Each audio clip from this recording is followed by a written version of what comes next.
Good morning, everyone. To introduce myself, I'm Sarah Canfield. I'm an associate professor of English at Shenandoah University. I teach many things, but one thing that I teach right now is in fact a class on epic fantasy this summer, which is why I thought it would be a fun topic for discussion today. And I wanted to let everybody know that I'm very interested in getting questions in the Q&A because basically, it's more fun to have a chat than it is for just me to be up here expounding at great length. I didn't put together a bunch of fancy slides because I want to talk and chat and discuss, but I do have books to wave. So without further ado, what I'm going to do is chat a bit about, talk a bit about what epic fantasy is, and discuss a little bit of its origins, both in terms of where the genre that we know it today gets its official sort of origin, which you can guess is Lord of the Rings, but also some of the source material for that and some of the traditions it came out of. I'll touch on some theories of fantasy, some literary theory approaches to understanding what fantasy does and why it appeals to us so much. And then I really want to look at what has happened in epic fantasy in the 21st century. So in the last 20 years or so, and the ways in which the genre has really transformed recently with the introduction of a greater variety of authors and points of view. So the reason I'm very interested in epic fantasy is I actually give Lord of the Rings credit for why I am an English professor. My mother tells the story that she's not entirely sure that she made the right choice when she gave me the Lord of the Rings when I was at about 12 to read, because I then kept reading it over and over and over again for a long time. And because I liked to read that one big book, I decided I liked to read other big books. I spent a little bit of time trying to specialize in studying the Middle Ages. And then I decided I liked ideas about the Middle Ages better. And ultimately, I ended up getting my doctorate by writing a dissertation on speculative fiction in the 19th century. So I'm a specialist in the history and philosophy of science, its relationship to science fiction, and the development of speculative genres, science fiction, fantasy, and horror since about 1850, we'll say. So what exactly is epic fantasy is one question we have to ask. And the answer to that is a little fuzzy. The term itself is usually credited to Lloyd Alexander, who is the author of The Black Cauldron and a series of fantasy novels for children based on the Mabinogian Welsh mythology. But usually the other way to answer that is things that are like the Lord of the Rings. So epic fantasy literature has a very long history, but epic fantasy itself is really something that the Lord of the Rings was something that was not quite like anything that had ever been published before. It's got the elements of the fantastic. It's got magic, it's got elves, it's got dwarves, but it's got this scope of geographic scope and intellectual and moral scope to it that aligns with the epics that Tolkien himself studied and that inspired some of the content and some of the feel and some of the language of Lord of the Rings. So usually we think of epic fantasies as being set in a self-contained, usually other world. It's usually not the world that we know. And it's a struggle between great forces of good and evil for control of that world. The entire universe is often, if not always, at stake. And so the genre in some ways addresses our need to get to something very different, to escape from reality. And in some ways it's also a way to sort of order reality and to talk about some of the origins. As an example, Beowulf, and Beowulf was one of Tolkien's specialties. Beowulf is an epic of the early periods in Old English, and it's really a story that's about a hero who it's about a hero who confronts monsters who represent threats to the society that he is representative of. And ultimately with Beowulf's death, his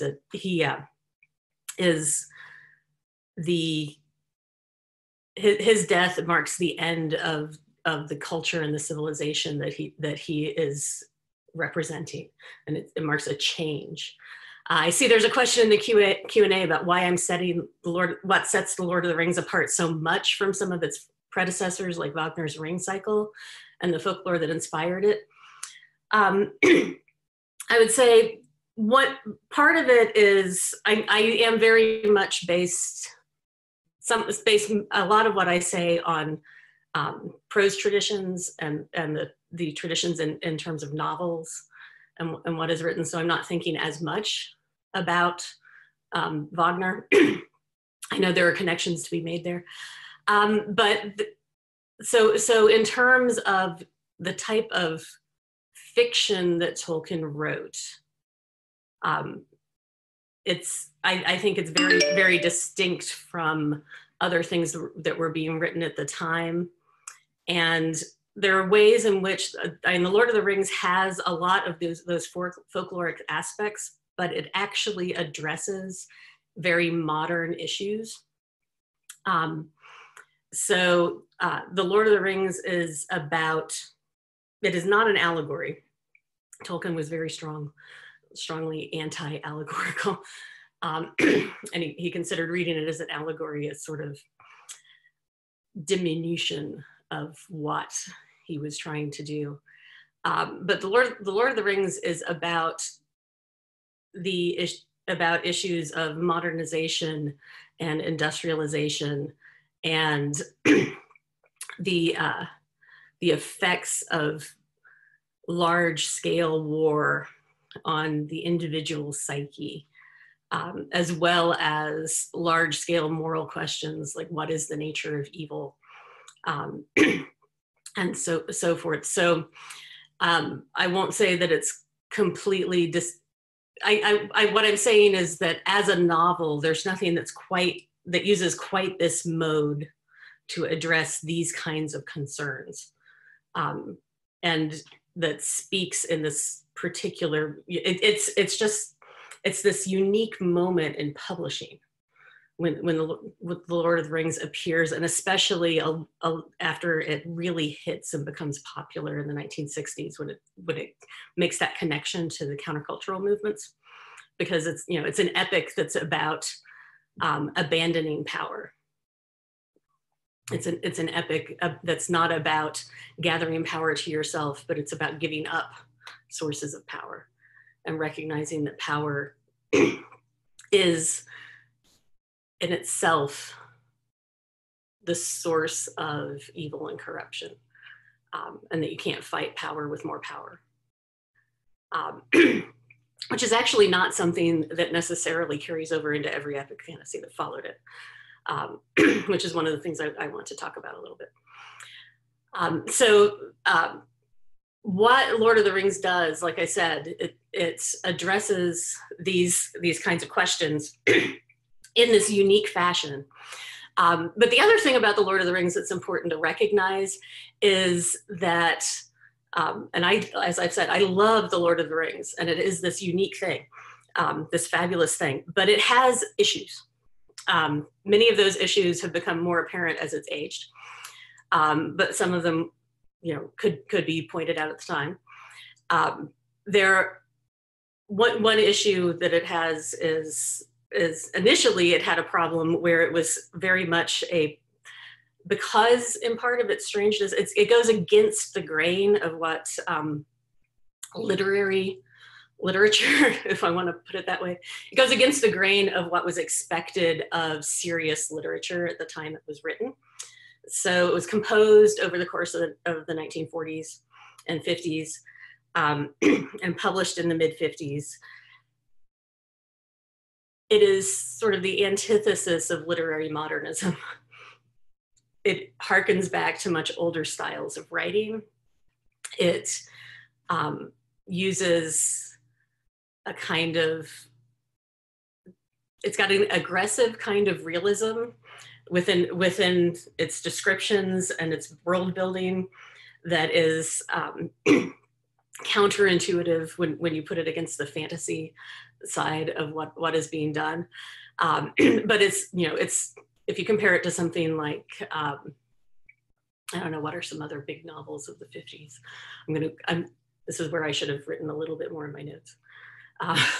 Compared to the major novels of the 40s and 50s, it's very, very different, which means that it didn't get a lot of respect from, there were certain critics who loved it, but there were many who thought that it was the worst kind of trash. And many of Tolkien's own colleagues were like, you really spent your time doing that when you could have been doing your scholarship. He was a professor at Oxford who did very little actual academic publishing, because he spent most of his time working on this. But so it's got that, you know, it's got that issue of being sort of associated with fairy tales and things that are considered childish, and it's not sophisticated. The morality of it is not hidden. It's not subtle things you have to like dig deep to find what's going on. It spells a lot of stuff out. So there's that side of it in terms of what you can critique it for that. But it can also, you can also look at it for things like, I actually, in my course that I'm teaching right now, I just asked my students to sit down and name as many female characters as they can think of in 5 minutes in The Lord of the Rings. And then I tried to do that, and I came up with about 6. The book's 1,500 pages long. It has hundreds of characters. So it has very few female characters. Of those female characters, very few of them have much agency. And so you can raise the question of what was going on with gender there. And is every epic fantasy to follow going to follow that kind of thing?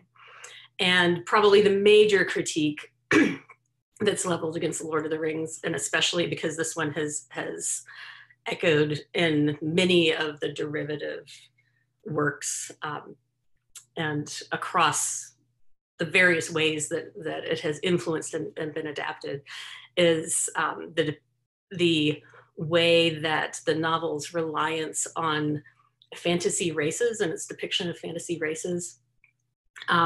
In the most positive way you can put it is unfortunate use of application of stereotypes.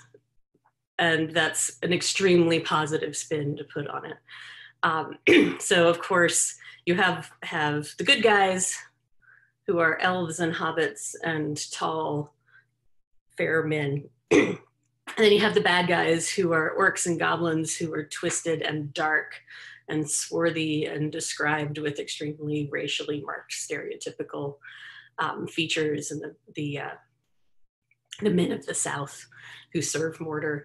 And there's an association of racial characteristics with good and evil, with relationships to morality, with levels of culture and sophistication and civilization that is very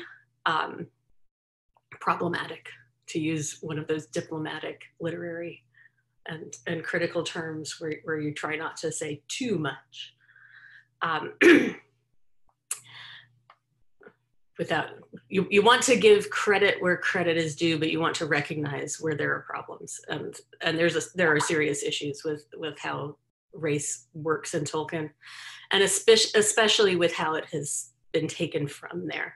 And I'll just give the current example of Dungeons and Dragons, the game that very clearly was inspired by Lord of the Rings to the point where they had to change the names of hobbits to halflings because they got a copyright notice violation. They've announced, the Wizards of the Coast and the folks who publish D&D have announced that they're going to rework the way fantasy races work in Dungeons and Dragons because they recognize that the entire rhetoric around this is damaging and fosters racial stereotyping and other really negative and inappropriate approaches to conceiving of character. I will say, however, that Tolkien maybe isn't quite as bad on some of the issues as a casual reading will make him look. But I don't think it's an excuse to say, if you look hard enough, you can say he wasn't quite that bad. So those are, and I bring up the issues of gender and race in particular, because I think those are the two places where a lot of more recent authors of epic fantasy are really intervening and changing the way those dynamics work. So, all right. So those are some of my comments about Lord of the Rings. And it's possible for me to go on for hours about the Lord of the Rings. So I'm not gonna let myself do that. Instead, I'm gonna move on a little bit. And like I said, I promised that I would give you some theories of fantasy that'll help explain a little bit of how I approach as a literary scholar looking at the genre. And it is a genre that I love, but it's a genre that I also love to pick at and pick apart.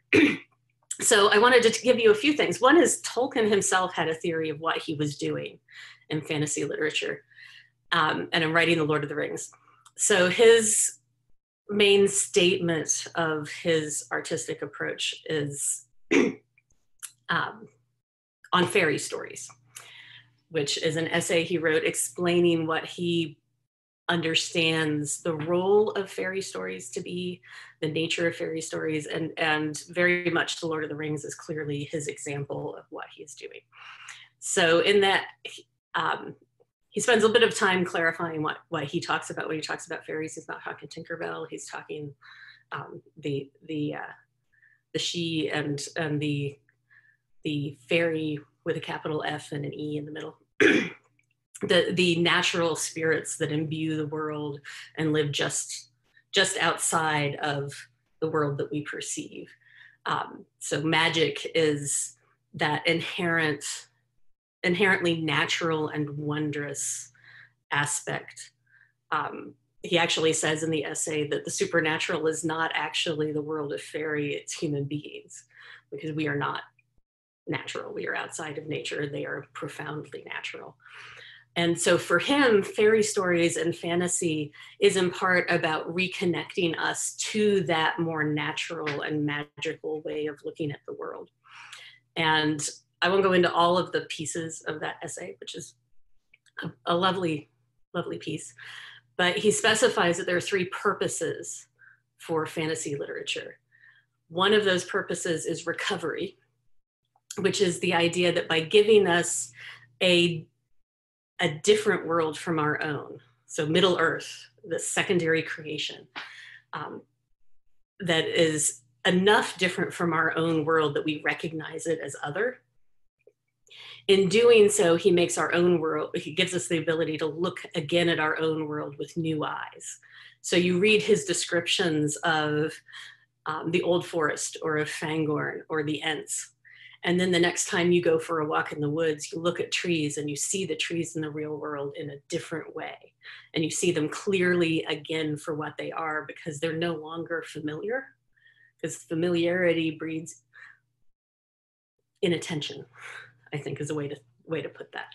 So we recover our own world by going into the fantasy world that is presented to us. Another purpose is escape. And fantasy is often critiqued as escapist literature. Tolkien says, yes, it is escapist literature. And what is wrong with that? We need to escape.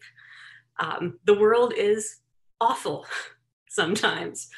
And when we read and we go into this other world, it allows us to get away from the things that we know are terrible in our own world, and to move into this other reality for a while. And that in and of itself is a good and valuable thing. When you combine it with recovery, then, hey, it's even better. Because then when you come back, you can look, it allows you to look at even the bad things in new and different ways. Maybe gives you a new approach or a new recognition of how to understand and deal with those things. And then the last one, so we've got recovery, we've got escape, and then the last one is well, recognition, recovery, and escape. So recovery, I actually called recognition, recovery. The last thing that we get from fantasy literature is the ability to achieve what he called the good catastrophe, or the eucatastrophe, which means we get to have our happy endings. And we get to realize many of the desires that we have that we cannot, or that we either cannot or have trouble accessing in the real world. So some of those are things that are as simple as maybe we dream of flying. And when you read fantasy, you can experience flying. You can be a person with wings, and you can know what that is like. But it also can be the ability to realize the fantasy of communicating across difference.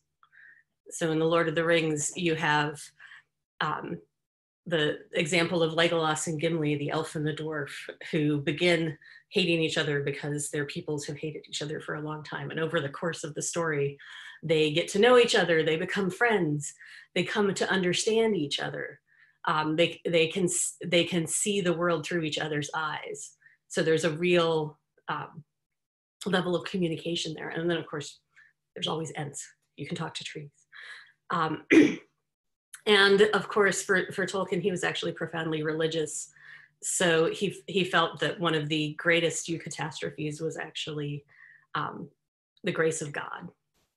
And so fantasy literature is another way to feel that grace,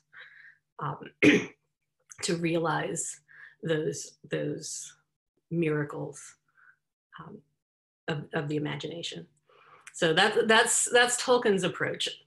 And he actually thought that written or spoken art forms were the best forms of expressing this kind of, and realizing this kind of fantastic project, because he thought visual forms were too concrete and too likely to provoke a reaction of the ridiculous rather than something that's more of the romantic sublime, because words activate our imaginations, whereas a painting, we look at it and we're like, well, that's not real.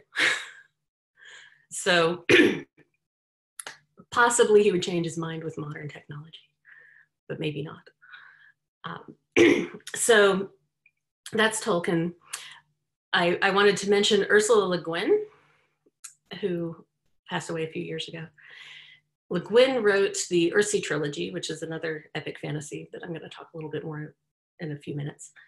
Le Guin's theory of fantasy, she expressed a few times, but in From Elfland to Poughkeepsie, she wrote an essay where she basically said fantasy is inherently an aspect of the style of a work. And she used as an example the works of several authors, but she used Tolkien as one of her examples, and she quotes a passage from the Council of Elrond where Boromir and Aragorn and Elrond have a brief exchange where all of the words they use are perfectly normal words, but in the course of this exchange, you could never feel like that happened in our world. It's not, it just feels like a fantasy conversation. It's the moment where Aragorn announces that he will go to Gondor, and Boromir thanks him because they'd never ask for help, but they really need it. And he says it will be a comfort. And then Elrond says, then be comforted. And she quotes this and she says, that's just a short snippet that's a masterful bit of styling, because the language and the feel of that conversation is just something that we know these are epic people in a fantastic situation, in an unreal world, doing these slight, we get that feel of otherness.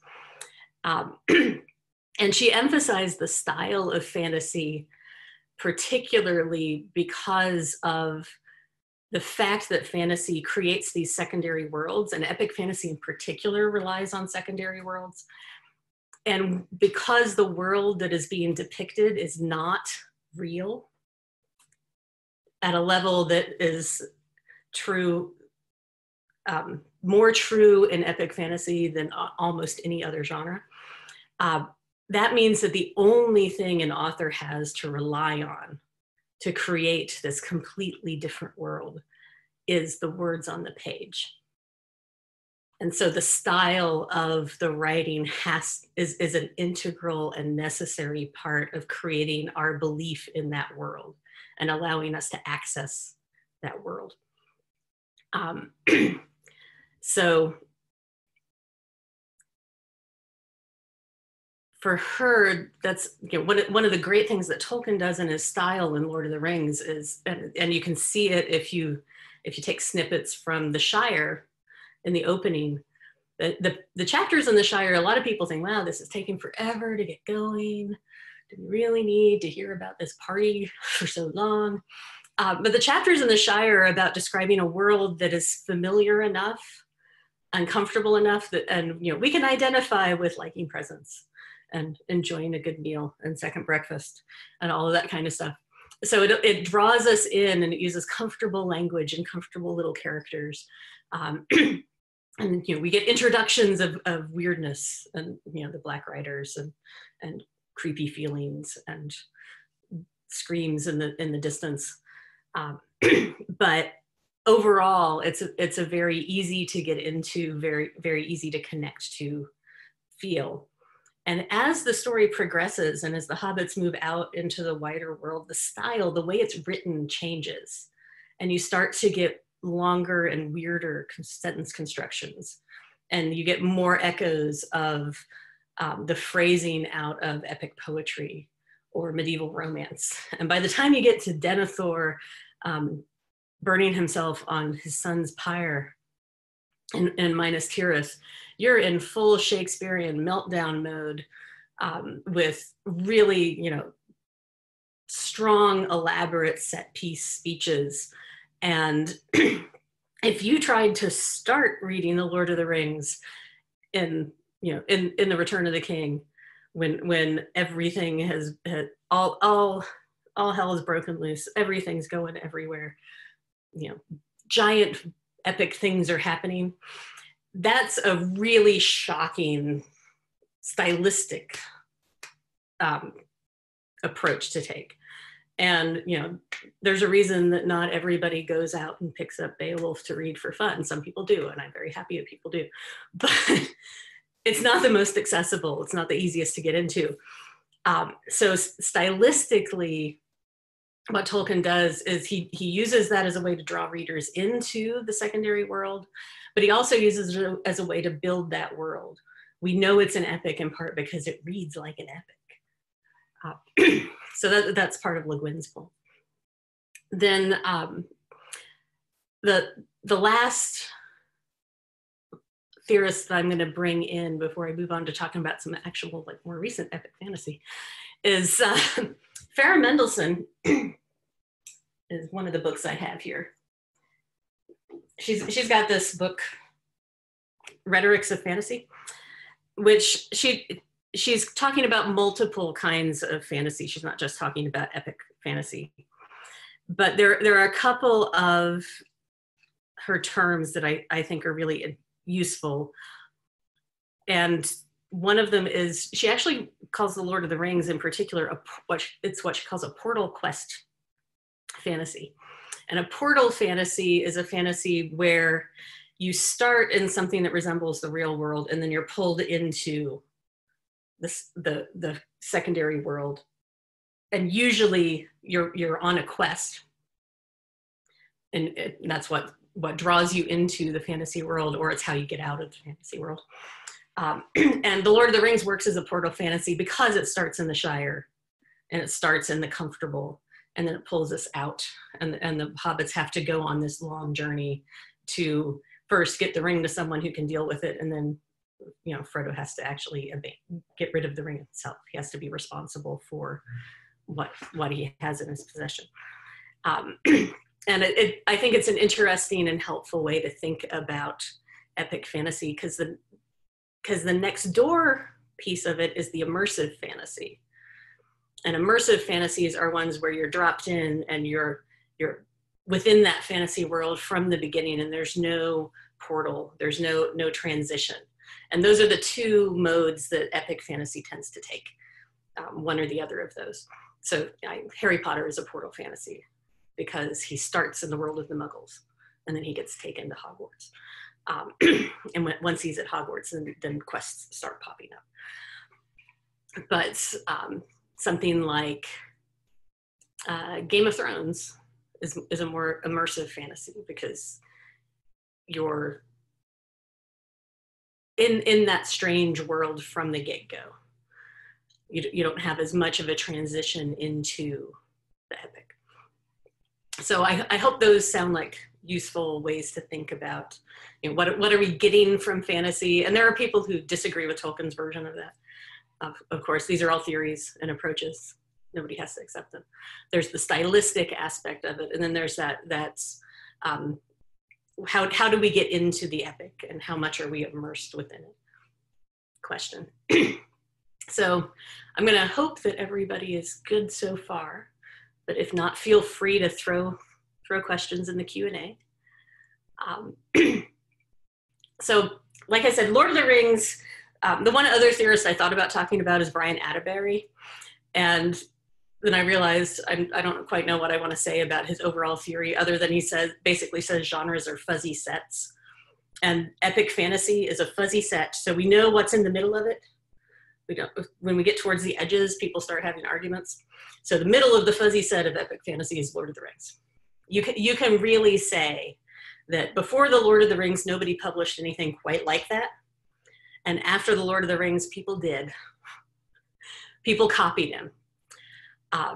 So in the late 60s is when Lord of the Rings really became popular. And, you know, Frodo Lives pins and all of that. And publishers started putting out material that either really aggressively imitated him, or else was at least inspired by that kind of world building, secondary world, epic struggles, you know, good versus evil setup. So I can run through a few examples of, you know, some of the imitators are things like the Sword of Shannara and that series. Shannara is sometimes given credit as being the first big publishing hit that showed that epic fantasy really was a genre they could aim at. And in fact, epic fantasy becomes a really big genre, relatively speaking. One of my personal favorites is actually the Belgariad, which is on the shelf behind me, which is David Eddings. I'm never sure if I want to call the Belgariad a really appallingly precise application of all of the tropes and cliches of epic fantasy, or a fabulously straight-faced parody of all the tropes of epic fantasy. I think I'll leave it at that. I actually don't want to spend too much time talking about these examples. I just want to mention them in passing. You do have humorous epic fantasy. So of course you've got Terry Pratchett's Discworld novels, which there are so many of them, and he did so many things. The first Discworld novel, Color of Magic, seems to be about 75%. Let's just sort of make fun of all of the stuff that people have been imitating Tolkien and so forth. More serious stuff in the humor. There's a little bit in that first one, but there are some really fabulous Discworld books. And then you have people who are really sort of strongly pushing against some of those critical problems that I mentioned in Tolkien. And I'll mention Le Guin's Earthsea books at this point, because and she has a very different geography. She sets her work in an archipelago. There are lots of boats involved. Le Guin actually made a point especially in Earthsea, but in almost all of her books, in the Earthsea books, actually all of the characters are various shades of brown, other than the bad guys who are white, which is a very sort of simplistic approach to racial dynamics, but still a noticeable one. And it's one of the things that she actually hated about a lot of the adaptations of Earthsea was they very much whitewashed her characters, and she objected to that. So you, in the 70s through the 90s, we'll say there's a lot of imitation. I can't remember the trilogy that I read when I was a teenager that I'm reading it and I'm like, but wait a second, we just went through the haunted dwarven mines and had to run down the slope to get to the elven forest. Are you kidding me? And I don't think it was the only one that was that close an imitation of Lord of the Rings. A lot of the imitators, though, the quests are not to give up power.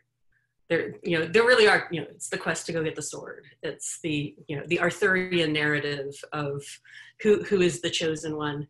And you have that in Tolkien with the story of Aragorn. But, and I know some people want to say that the Lord of the Rings is Aragorn's story, but I don't think it is. It's Frodo's story. It's the story of Frodo. It's the story of the destruction of the ring, the choice to give up power, which is a really radical theme.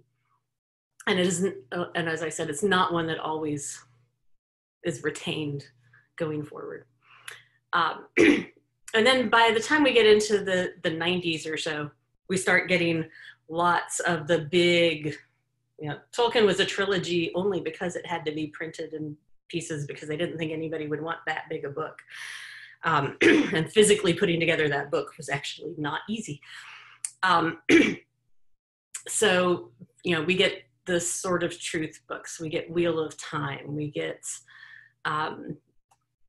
Malazan, I think, is started by the 90s.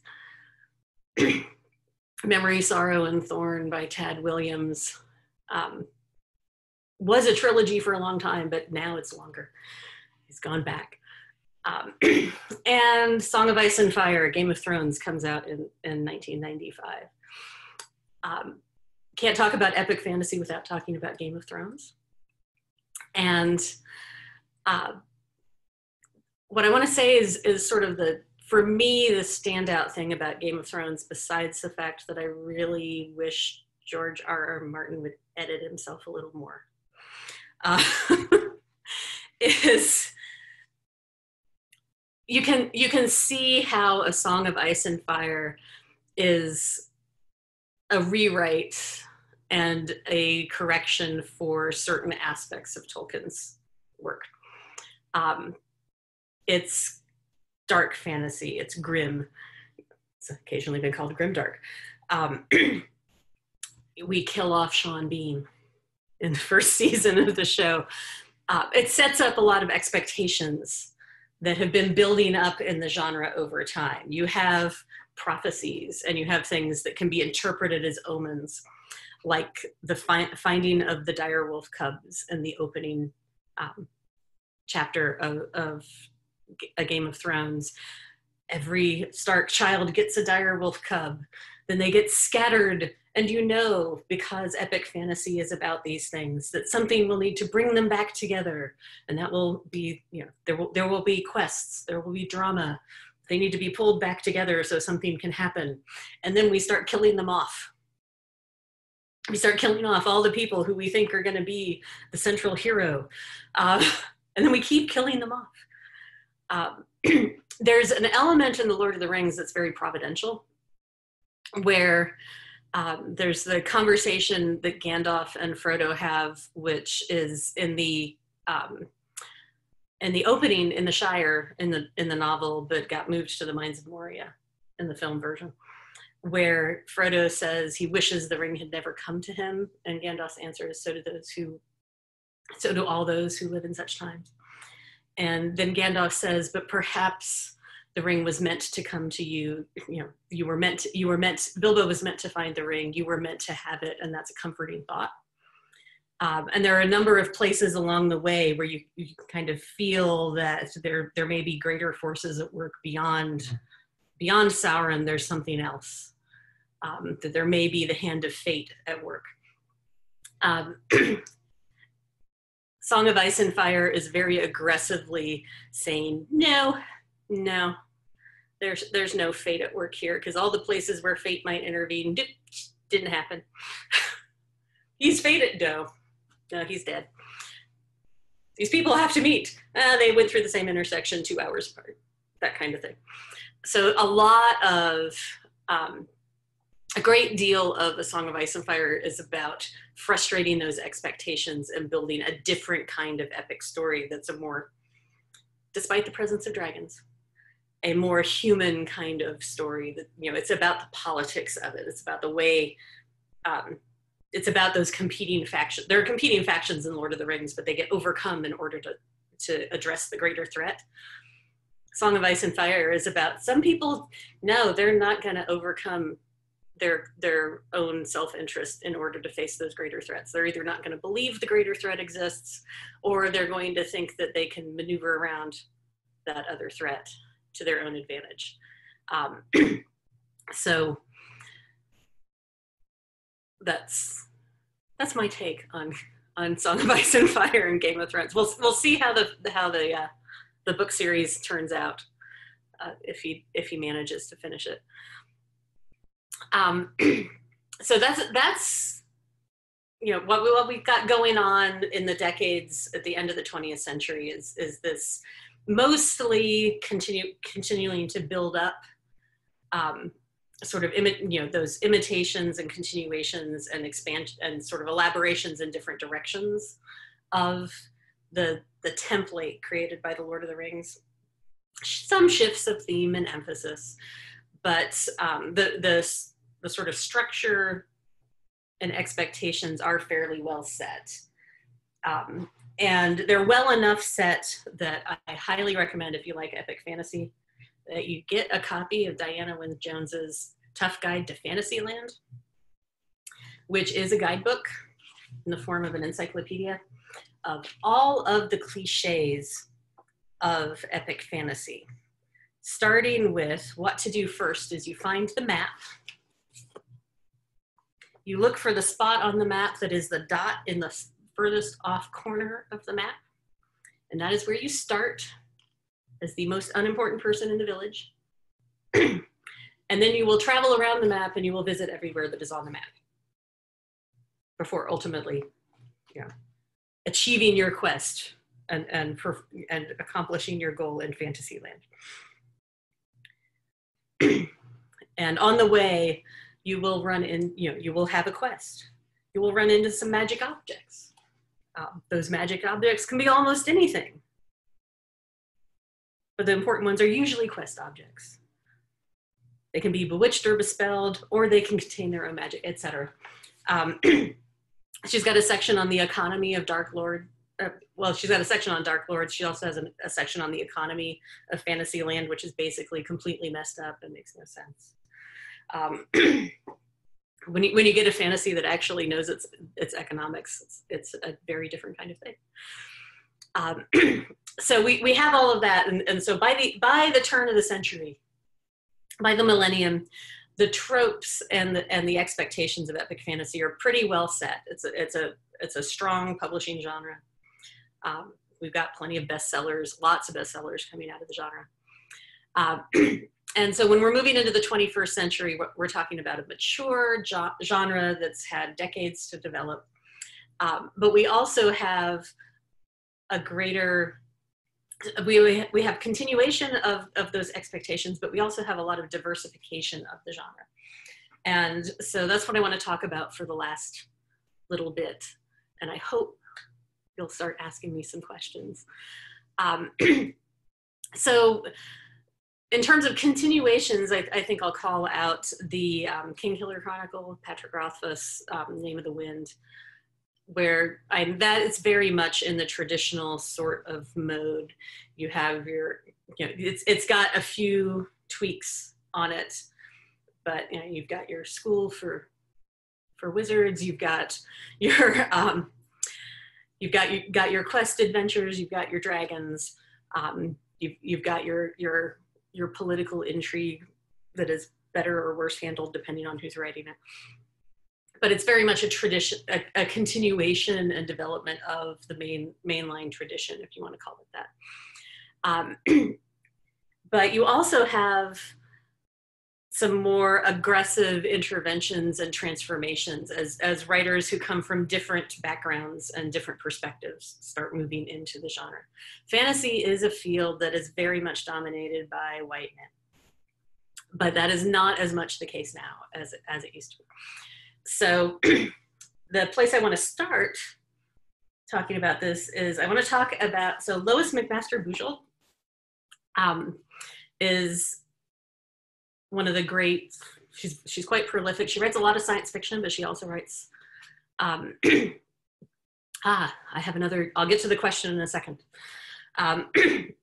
She's got a lot of science fiction, but she's got some fantasy that she writes as well. Paladin of Souls came out in 2003. It's actually the second book in a series. And the first book is very good too, Curse of Chalian. But in Paladin of Souls, Bujold has as her main character a 40-year-old woman.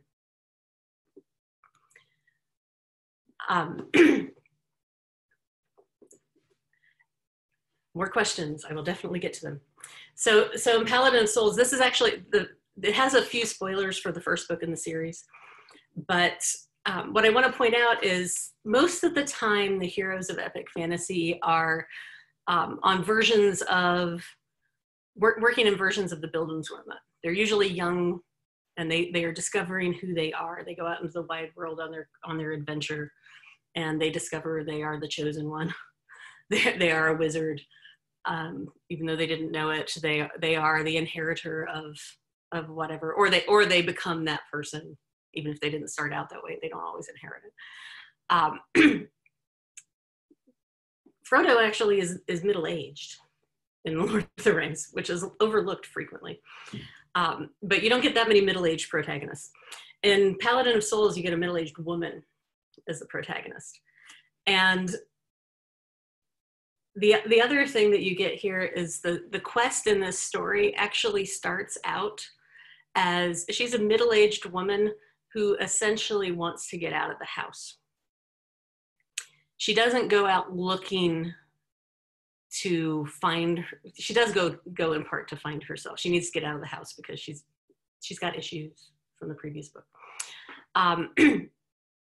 But she just wants to explore. She wants to, she's been in a safe spot and she wants to step outside of that safe thing. So she goes on a little religious pilgrimage. And in the course of that pilgrimage, she actually gets pulled into a much larger quest. So this is an epic, it won the Hugo and the Nebula the year that it came out. And it's an epic fantasy that's interested in quests that are not necessarily about growing up, but maybe in her case, it's more about understanding yourself, which is a little different than growing up and becoming something different. So it explores a slightly different set of themes. And it's just refreshing. The point of view is a very different point of view. Going back to the questions, I'll get back to my recommendations for other things to look at in a second. In terms of genres of fantasy that are most suitable to explore contemporary themes, I'm not sure that I would say there's a particular genre that's more or less suited. There's a tendency to assume that epic fantasy has a really strong nostalgic and conservative component to it. And some of that is because of Tolkien, because he is, Lord of the Rings is so like, every time you turn the page, it's like, this was the last time, there are jokes made about it at the beginning when Frodo's saying goodbye to the Shire. This is the last time I'm going to see this tree or whatever, and his friends give him a hard time. But it happens through the whole book. they get to Lothlorien and it's the last time Aragorn walked there. They do this, that, or the other thing, and it's like, well, yeah, this is wonderful, but no, it'll never happen again. All the elves are leaving, all the magic is going away. So that nostalgia and that mourning for what has been lost is really strong in Tolkien. And this looking back to medieval and older forms of literature for structure and inspiration also looks conservative, and looks like, you know, it's clinging to the past. But I'm not sure that that's necessarily anti-contemporary aspect, because Tolkien was exploring contemporary issues that he was concerned about. He was reacting to them in a particular way that imbues the feel and the tone of The Lord of the Rings. But it's part of the reason the book became so popular, and it's been voted in reader polls, it gets voted the best book of the 20th century a lot, or did at the turn of the century. And that's because it does speak to contemporary themes and contemporary concerns. So epic fantasy definitely can do that, but I don't think it's the only genre of fantasy that can do that. A lot of people, I suspect, think urban fantasy is more contemporary because it's, you know, edgy and it's in cities. And it's, you know, you have urban fantasy set in Toronto or New York or London or whatever. But I don't think there's a particular genre that is crucially and necessarily contemporary.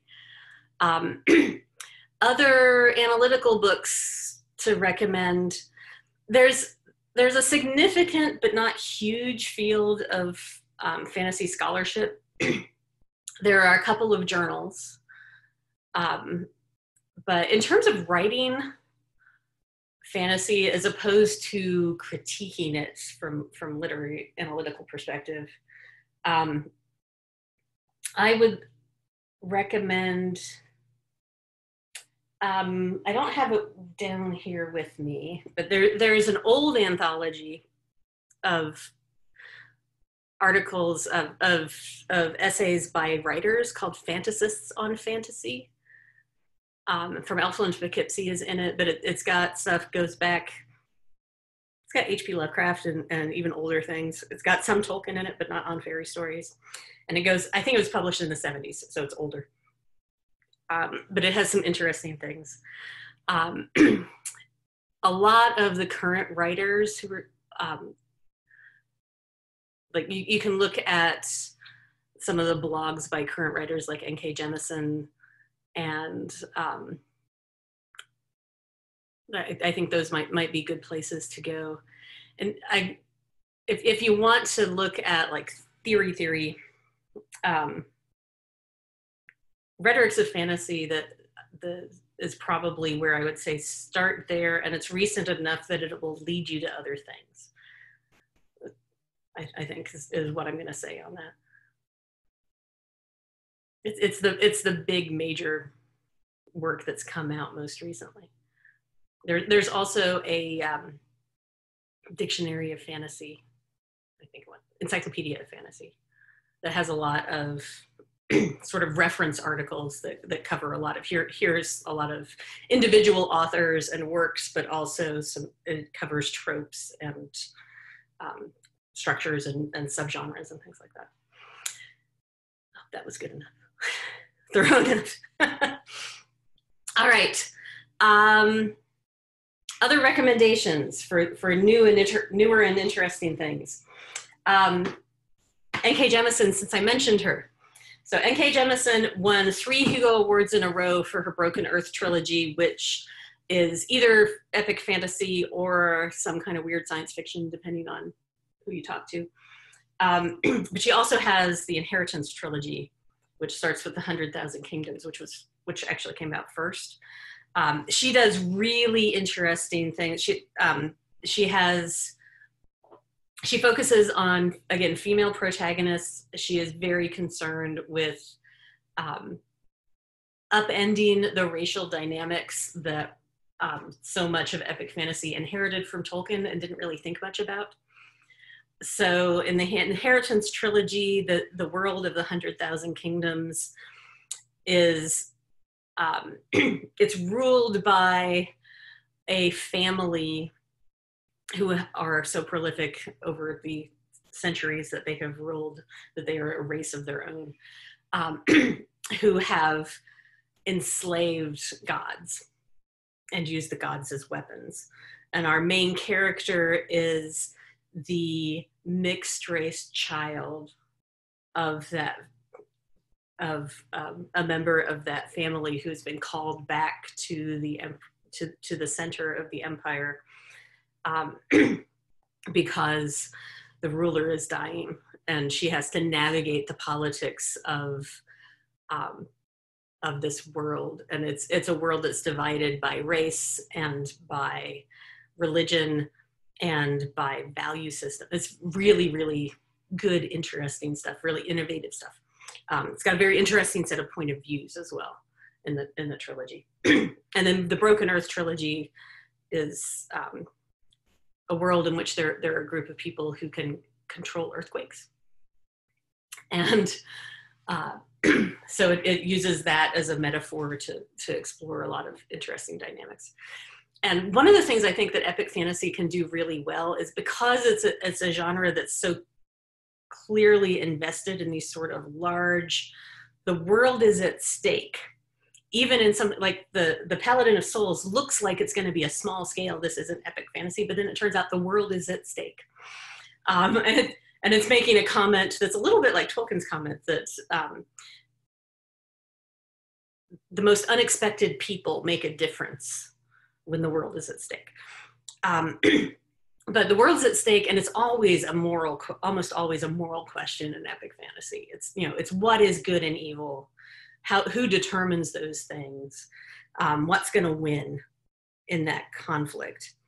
And so all of these writers are pulling in different perspectives and different issues, but they're still dealing with those things. And it allows writers who engage with it to apply that moral, epic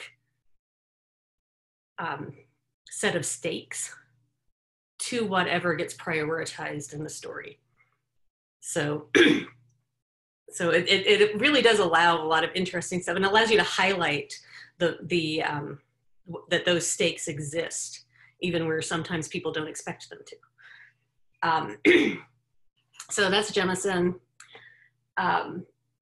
There's a lot of epic fantasy drawing on different cultural traditions. So Jemison draws on a variety of traditions.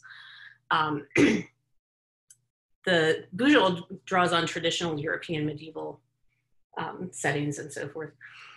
So Jemison, I'm not sure I can I don't want to pin down exactly where she's drawing from, because I'm afraid I'm going to get it wrong off the top of my head.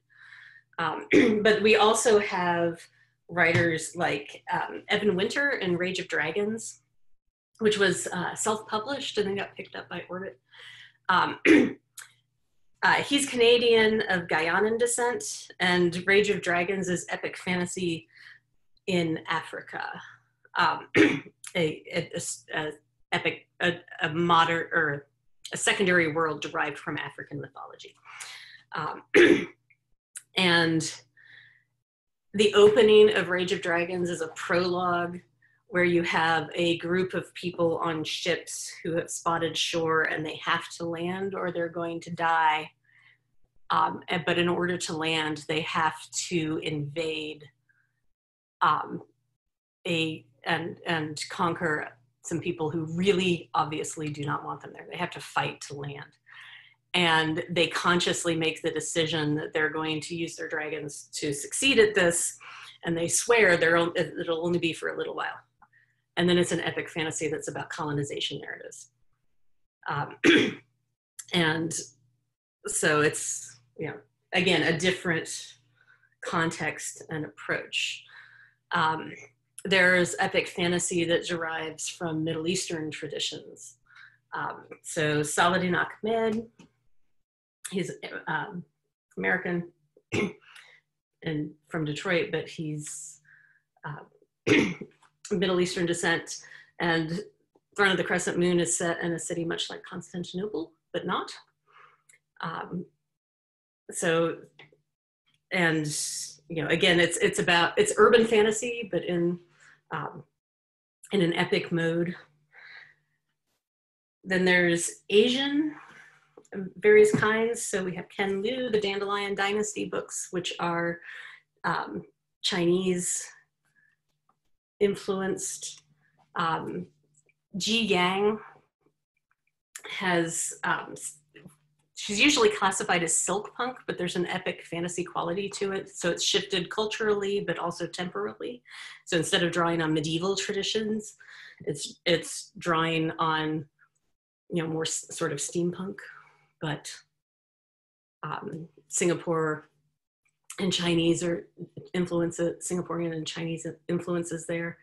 I bring up that one because Jiang, they are also playing with gender as gender identity is sort of a baseline of of material where in that culture all children are raised without gender and with they pronouns, and then they choose at some point which gender they would like to become, and they can choose either gender, and at that point they adopt male or female pronouns. And this sounds like a really, the argument from some people might be that, ooh, that's like such a big thing to be doing. But the way it's treated in the book is it's just sort of a background. This is the way the world works. It's actually not what the story's about. It just happens to be part of the story. So all of those are examples of authors, more recent authors. Most of those are actually within the last 10 years, who are using some of the tropes and structures of epic fantasy, but they're upending them or expanding them in different ways. So we have lots of stuff that's still following that traditional version from Tolkien that's medieval, that's European, that's coming out of Judeo-Christian traditions, but it's only one strand of a very complex genre at this point. And I'm not sure quite how much longer we have, but I think at this point, I've been talking for an hour. Wow, I wasn't sure I'd go that long. I can talk a lot more about specific things, but maybe now's a good time to ask if there are other questions that people would like to bring up. I think I've addressed all the ones I've seen so far. Oh, nope, there's more.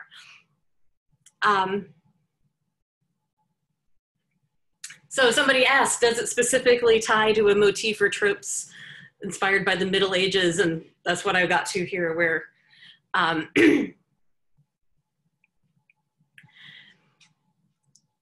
the question is whether once we get out of the Middle Ages and we get out of Europe, whether that makes it no longer epic fantasy.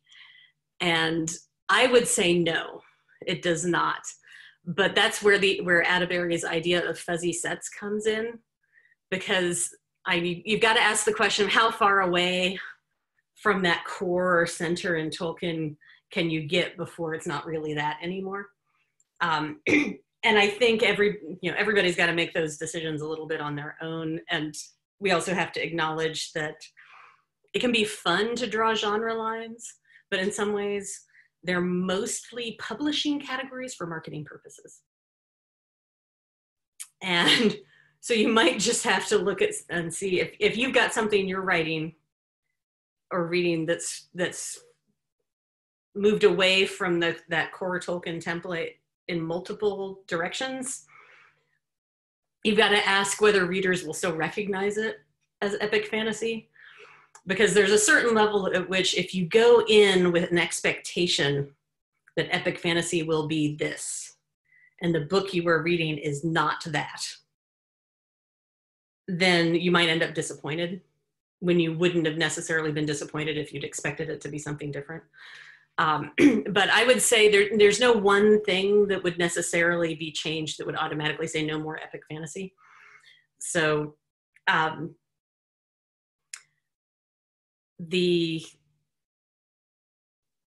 you can shift it temporally.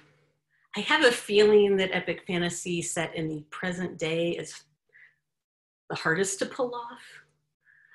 But there's definitely things that I think fit into the epic fantasy that are set after the Middle Ages. So you can have Renaissance era. There's actually a fair amount that's sort of, there's some stuff that's Napoleonic era that I would say still fits as epic fantasy. When you get into contemporary settings, it gets trickier, but there's, in the older category, there's Zelazny's Chronicles of Amber, which is a portal fantasy where it's present day, but then a lot of it takes place in secondary worlds. And I think most people would probably agree it's still epic fantasy, but it is further away from the center of the fuzzy genre. I have the Poppywort on my to be read pile. So I can't talk about Children of Blood and Bone or the Poppywort yet, because I haven't read those yet. But I know that some people put the Poppywort in epic fantasy and some don't. So, all right, world building. Ooh, that is an interesting question. So Tolkien is famous for his world building. He even made sure the phases of the moon, every time he mentions the moon, he made sure that he counted the days so it would be the right moon. He double checked to make sure that, because when you're reading parts of the Lord of the Rings, there are whole sections that cover weeks of time, and then you cut and you go back, and then you catch up the other characters. And he actually made sure that he counted the days so that he would describe things the same if they happened on the same day, and there were similarities. And there's a depth in the Lord of the Rings that comes from the fact that there's so much he had done. And he wrote the Lord of the Rings sort of because they made him, because they wanted to publish something and they couldn't publish the Silmarillion, because if you've read the Silmarillion, that's the thing where I say, you hit up against epic without anything pulling you into it first and any contact, and whoa, it's lots of people die on the hill that is the Silmarillion. I would say that there actually might be there's something to be said that perhaps epic fantasy writers are a little too obsessed with their world building. That's my personal opinion. It's why I said that I think George R.R. Martin could stand to edit himself more, because sometimes he spends so long describing the details of this world he has created that I get frustrated because we're not moving any plot along. And Tolkien gets criticized for that too, that he spends so long describing things that some people get bogged down. So I would say the way to test if your world building is robust enough and not susceptible to plot holes, I suspect, is get yourself some test readers and ask them.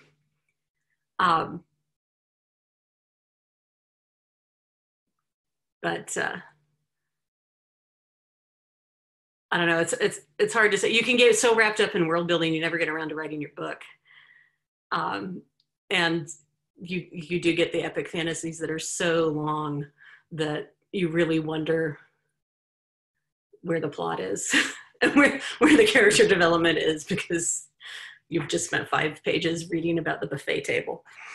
So in terms of crafting fantasy, I think that's another one where different writers have different approaches.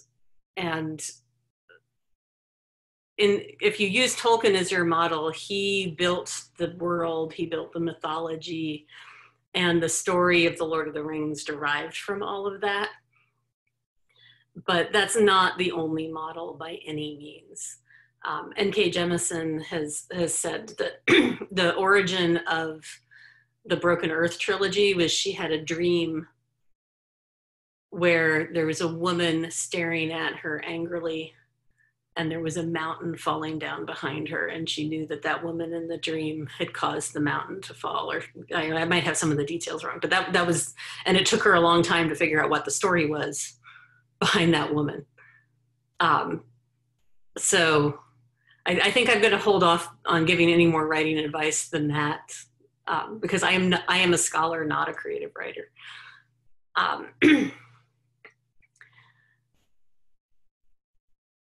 YA, Holly Black and Sarah Moss. I've read Sarah Moss. Authors who are writing YA fantasy that essentially exports American culture and American teenage romantic concerns into thinly drawn fantasy worlds. Is this a fad or a bigger shift in how fantasy is being mainstreamed or co-opted in new ways? I think,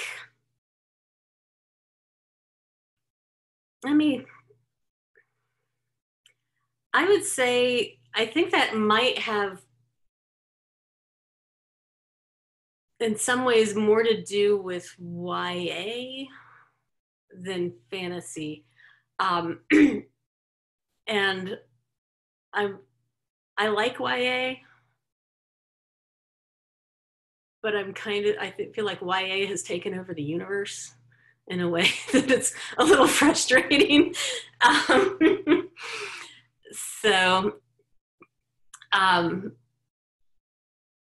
Yeah, the YA that Sarah Moss is writing, I think, yeah, it does import a bunch of stuff.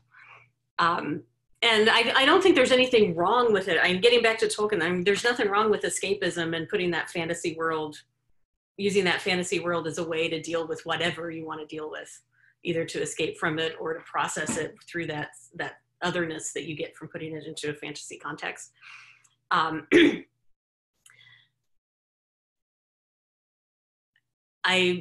hesitate to say YA is a fad. I'm a little worried that YA is becoming the only kind of literature, and I love YA, but it is YA and it's intentionally not written the same way you write for a completely adult audience. Which I'm not talking about sex scenes, by the way. And then how fantasy is being mainstreamed or co-opted in new ways. I think fantasy, like speculative fiction more broadly, has become one of the dominant pop cultural modes. But so yeah, it's mainstreamed, but I'm not sure I want to use the word co-opted. I don't know. I don't feel like I've got a good answer for you there. Those are my random thoughts in response to that. Sarah, I hate to interrupt, but we have to get onto our next session. That is fine. It's been fantastic. Thank you so much.